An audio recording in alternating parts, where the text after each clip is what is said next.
자, 하나님의 말씀은 구약 성경 1324페이지 스가랴서 13장의 말씀을 볼 차례입니다. 구약 성경 1324페이지 스가랴서 13장 1절에서 9절까지의 말씀입니다. 스가랴 13장 1절에서 9절까지의 말씀 우리 같이 읽겠습니다. 시작. 그날에 죄와 더러움을 씻는 셈이 다윗의 족속과 예루살렘 주민을 위하여 열리리라.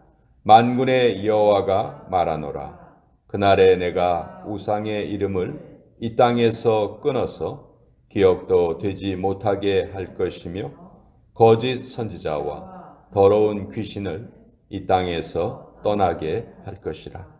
사람이 아직도 예언할 것 같으면 그 낳은 부모가 그에게 이르기를 네가 여호와의 이름을 빙자하여 거짓말을 하니 살지 못하리라 하고 낳은 부모가 그가 예언할 때 칼로 그를 찌르리라.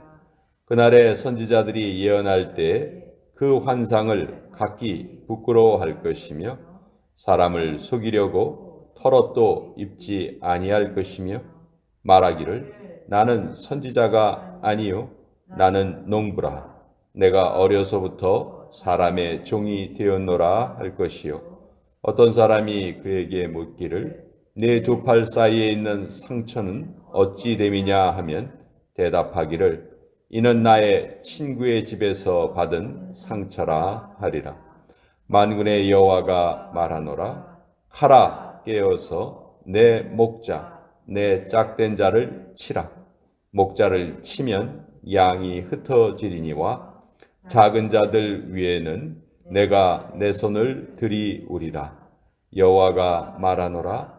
이 온 땅에서 3분의 2는 멸망하고 3분의 1은 거기 남으리니 내가 그 3분의 1을 불 가운데 던져 은같이 연단하며 금같이 시험할 것이라. 그들이 내 이름을 부르리니 내가 들을 것이며 나는 말하기를 이는 내 백성이라 할 것이요 그들은 말하기를 여호와는 내 하나님이시라 하리라. 하나님의 말씀입니다. 아멘. 자, 스가랴 선지자, 학개 선지자와 함께 무너진 두 번째 성전 재건을 독려했던 선지자죠.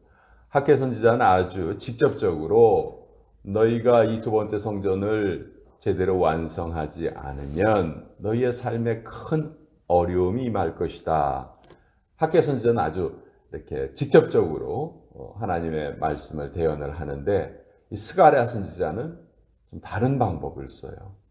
하나님께서 많은 환상도 보여주시고요. 또 스가랴가 선포하는 메시지를 들으면 직접적으로 그 잘못을 지적하는 것이 아니고 간접적으로 깨닫게 해주십니다. 아, 하나님의 그 마음이 이러신 거구나. 하나님이 이걸 기뻐하시는 거구나. 라는 것을 깨닫게 해서 백성들의 마음을 움직였던 그 선지자가 바로 이 스가랴 선지자인데요.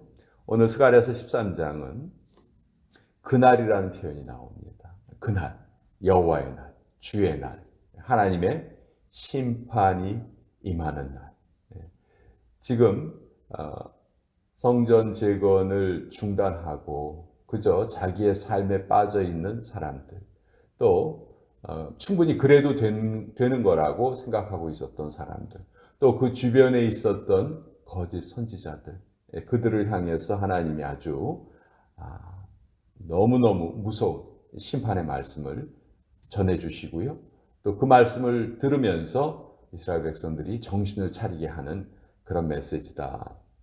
그래서 1절에 보면 그날에 죄와 더러움을 씻는 셈이 다윗의 족속과 예루살렘 주민을 위하여 열리리라. 이 그날은 하나님의 구원이 궁극적으로 실현되는 날일 수도 있고요.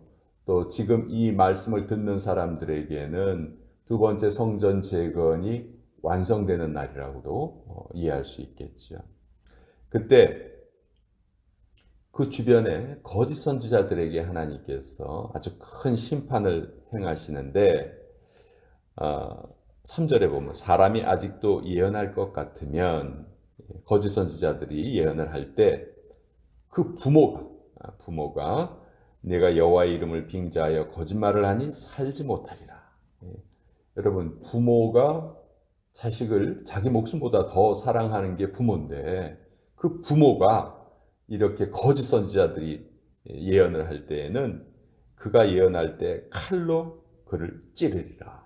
3절 뒷부분에 보면 그 부모가 나서서 그 못난 자식, 잘못된 자식, 거짓 예언을 하는 자식을 칼로 찔러 죽일 것이다.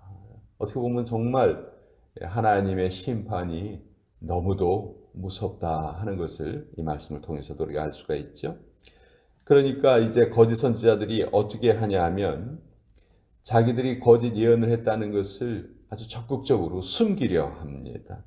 4절에 그날의 선지자들이 예언할 때 그 환상을 갖기 부끄러워할 것이며 사람을 속이려고 털옷도 입지 아니할 것이요. 선지자들의 전형적인 복장이 털옷을 입는 것이었거든요. 우리 신약 성경에도 보면 세례 요한이 낙타 털옷을 입고 있잖아요. 이런 것이 선지자들의 어떤 그 전형적인 모습인데 이제 그런 옷을 다 벗어버립니다. 왜냐하면 그것이 들켜버릴까 봐. 그러면서 말하기를 5절에 나는 선지자가 아니요 나는 농부라. 나 선지자 아니에요. 나 농부예요. 내가 어려서부터 사람의 종이 되었노라 할 것이요. 나 그렇게 뭐 대단한 사람 아니고요. 나 아주 참 비천한 사람입니다. 근데 6절에 보면 어떤 사람이 그에게 묻기를 내 두 팔 사이에 있는 상처는 어찌 됨이냐. 이 거짓 선지자들 보면 몸에 상처를 내요. 우리 잘 아는 이야기 중에 갈멜산 꼭대기에서 엘리야 선지자가 850대 1의 싸움을, 영적인 싸움을 하죠. 그때 엘리야 선지자 주변에는 수많은 바알과 아세라 선지자가 있었어요. 그때 갈멜산 꼭대기에서 다 양쪽에 제물을 버려놓고 하나님의 불이 어디에 먼저 임하는가 우리 보자. 하나님의 불이 임하는 바로 그쪽이 올바른 선지자다. 이렇게 이제 내기를 하죠. 먼저 바알과 아세라 선지자들이 정성을 드립니다. 막 제사를 드려요. 근데 전혀 응답이 없어요. 그랬더니 나중에는 어떻게 합니까? 자기들의 몸을 자해하죠. 막 칼로 몸을 긁고 몸에 상처를 내고. 그래서 거짓 선지자들이 하는 그 의식 중에 하나가 이 자기 몸에 상처를 내는 거였어요. 그런 것을 물어봅니다. 6절에 어떤 사람이 그에게 묻기를 내 두 팔 사이에 있는 상처는 어찌 됨이냐. 너 거짓 선지자 아니냐. 그럴 때 거짓 선지자가 자기의 정체를 숨기려 합니다. 너무 부끄러워서. 나의 친구의 집에서 받은 상처라. 아니에요. 이거는 내 친구 집에 놀러 갔다가 사고를 당해서 그때 얻은 상처입니다. 라고 말할 정도로 이제 거짓 선지자들, 하나님을 대적하는 자들, 하나님의 말씀을 거역하는 자들, 하나님께서 완전히 멸하시겠다 하는 그 말씀이에요. 그러니 이건 간접적으로 하나님이 원하시는 것을 하지 않는 그런 모습은 결코 하나님 기뻐하시지 않고 하나님께 벌을 받을 것이다. 스가랴 선지자 이렇게 간접적으로 외치는 거죠. 자, 그런데요, 오늘 핵심은 어떻게 보면 9절의 말씀이에요. 자, 보세요. 8절과 9절 보면 여호와가 말하노라 이 온 땅에서 3분의 2는 멸망하고 3분의 1은 거기 남을 것이다. 하나님께서 하나님을 믿지 않는 자들을 심판하시는데 3분의 2라는 거예요. 3분의 2. 그러니까 하나님을 믿지 않는 자들이 심판받을 자들이 훨씬 더 많다는 것을 우리에게 알려주시죠. 근데 그 나머지 3분의 1은 그냥 아주 쉽게 구원을 얻는가? 그것도 아니에요. 9절에 보면 내가 그 3분의 1을 불 가운데 던져 은같이 연단하며 금같이 시험할 것이라. 여기 보면 우리 성도들이 겪어야 할 시험, 성도들이 겪어야 할 고난이 여기 그대로 이렇게 예언이 돼 있어요. 우린 우리의 신앙생활을 너무너무 쉽게만 생각하려는 경향이 있어요. 그냥 대충대충 신앙생활 하면 되지 뭐 그렇게 극성스럽게 하나, 뭐 그렇게 이상하게 하나. 여러분, 그게 이상한 게 아니에요. 그게 정상이에요. 우린 이런 시험의 과정을 다 통과해야 돼요. 이 메시지가 교회에서 너무도 사라져버린 것 같아요. 저는 너무너무 안타까워요. 분명히 하나님이 말씀하시기를 그 3분의 1 구원받을 자들을 불 가운데 던져서 은같이 연단하고 금같이 시험할 것이다. 그러니까 결코 그 시험이 쉬운 시험이 아니라는 거죠. 근데 왜 이렇게 시험하시나? 그렇지 않으면 우리 존재에서 불순물이 빠져나갈 수가 없는 것이죠. 시험을 통해서 우리는 정결함을 얻게 되는 거거든요.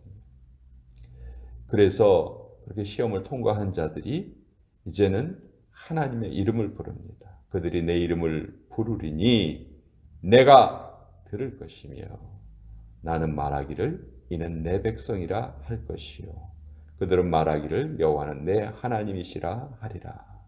이 말을 할 수 있는 자들, 이 말을 들을 수 있는 자들은 불같은 시험을 통과한 자들이에요. 고난을 다 겪고 그것을 이겨낸 자들이 하나님의 백성이라 할 것이요 그들이 하나님의 이름을 거룩하게 부를 것이라는 거죠. 전 이 말씀을 준비하면서 너무도 우리가 나약하고 나태하고 이지고잉의 신앙생활에 빠져 있다. 현대교회의 가장 큰 잘못은 수월한 믿음을 가르치는 것이다. 저는 그 말에 아주 전적으로 동의합니다. 그리고 이 코로나가 그것을 가속화시키고 있다. 이 코로나 때문에 지금 예배 안 드리고 있는 자들 다 코로나인데 우리 다 그거 다 면제되는 거야. 이런 식으로 스스로 속이고 있고 또 스스로 속고 있어요. 저는 그것이 결코 바른 태도가 아니라고 생각해요. 정말 우리가 정신 차려야 할 때인데 정신 차려야 할 자들은 이런 메시지를 듣지도 않고 깨어있는 자들은 계속 이런 메시지를 듣고 있는 것이죠. 그것이 우리 교회의 아픔이다. 저는 그렇게 생각하는데 오늘 이 스가랴서 13장의 말씀은 언제 우리가 읽어도 우리 자신을 다시 한번 깨워주시는 말씀입니다. 하나님의 말씀은 시공간을 초월하죠. 이 말씀은 수천 년 전에도 진리였고 오늘 읽어도 진리고 수천 년 후에 읽어도 진리일 것입니다. 그 진리의 말씀을 우리가 들을 수 있다는 것이 기쁨이고 또 그 진리의 말씀을 들었다면 이 세상에 수없이 많은 자들이 이미 하나님의 구원 대상에서 제외돼요. 3분의 2가 탈락합니다. 그러나 그 3분의 1, 남아있는 3분의 1도 전체가 다 하나님의 구원에 이르지 못한다는 것. 반드시 그들에게 어려움이 닥친다는 것이죠. 우린 어려움이 닥치면 본능적으로 그걸 싫어하고 그것을 피하려고만 하지만 바른 태도는 그것을 정면으로 돌파하려는 태도예요. 그것을 적극적으로 통과하려는 태도가 우리에게 필요하다. 그래야지만 내 마음속에 있는 잘못된 것들, 우리 생활에서 버려야 할 것들이 그 과정을 통해야지만 버려지기 때문에 그런 것이죠.